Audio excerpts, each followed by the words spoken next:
The Dodge Journey key fob for 2011 to 2021 models uses a CR2032 battery. A weak battery can cause the remote to work intermittently or stop completely. You'll need a new CR2032 battery.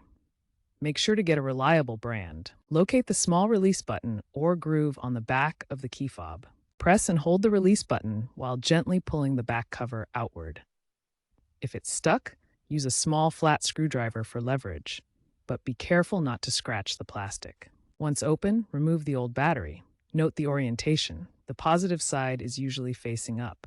Insert the new CR2032 battery with the positive side facing up. Snap the back cover back into place securely. Test the fob by pressing the buttons within 30 feet of your vehicle. If your remote isn't working after a battery replacement, try these troubleshooting steps. First, ensure the battery is correctly installed and is new. Try resyncing the fob by cycling the ignition or using the driver's door lock. If the issue persists, water damage or a faulty receiver module in the vehicle may be the cause. Another potential fix is reprogramming the fob through the vehicle's OBD2 port, which requires a compatible scanner. If problems continue, it could indicate a deeper issue that requires professional diagnosis.